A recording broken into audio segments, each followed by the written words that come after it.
you've got to know who your foundation is.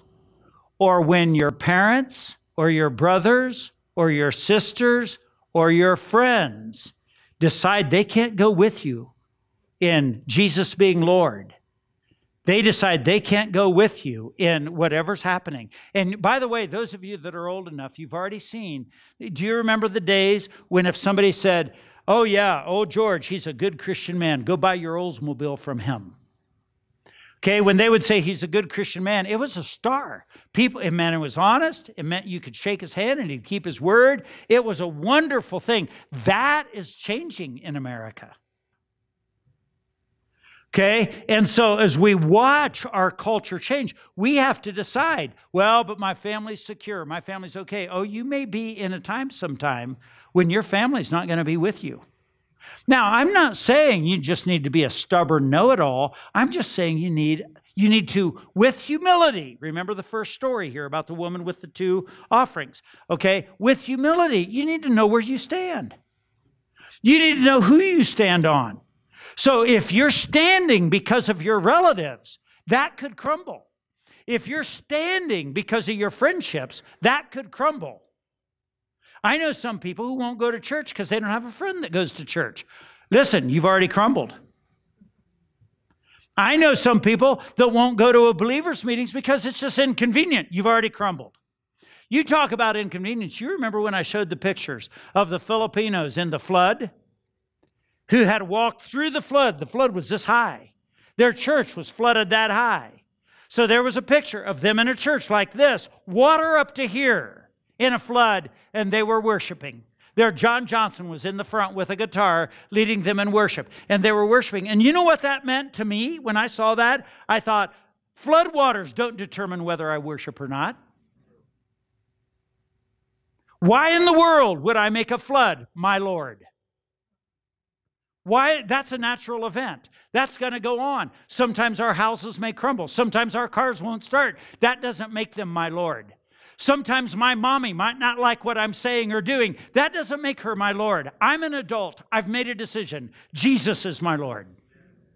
He is my rock. He is my Savior, and I'm putting my trust in Him. So even those closest to you, your parents, brothers, relatives, and friends, will betray you. They will even kill some of you. I was in college when I read the report about the Albanian police putting a pistol to the head of teenage boys, forcing the teenage boys to shoot into the barrels of their mothers or fathers. Thinking about that bullet going through that 50-gallon drum. And then finally getting to the place where you got a dead weight body in there and enough holes that it sinks to the bottom of the Adriatic. And what it would do in the heart of a kid to do that to his own mom or dad, or maybe brother or sister. What kind of a life is that? And in what kind of it was it? And there were a few accounts of this, of the kid putting the rifle down and saying, I'm not going to do it. And even when he doesn't do it, mom's going to die in that barrel. He's not saving her life by not shooting it. He might even be making it so she drowns instead of dies because of a bullet.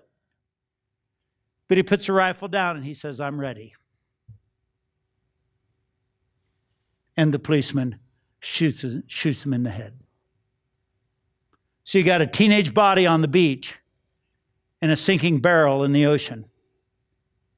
And you've made a decision. I know.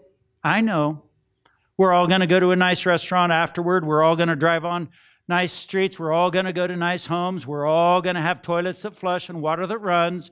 We're all going to have nice carpet. We're all going to be like that. But I am telling you, Jesus said this stuff for a reason. And we are not here just for fun, even though it's fun. I love my life. I love my wife. I love my children. I love all of you.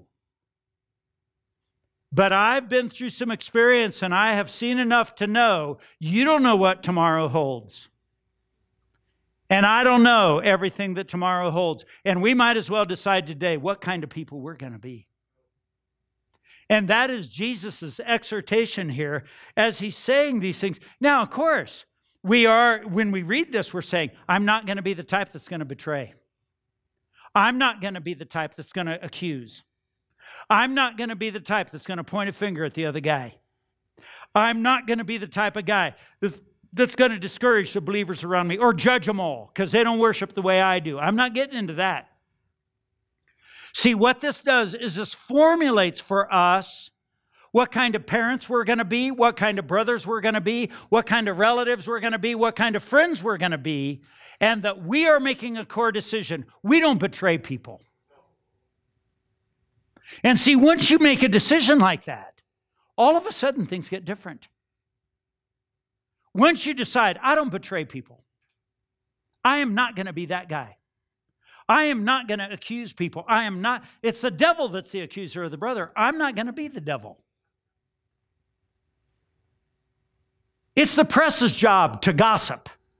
I am not going to be that guy. See, and once we make those decisions, I'll tell you what, all of a sudden we get a solid rock underneath us. So actually, it doesn't matter what happens around us anymore.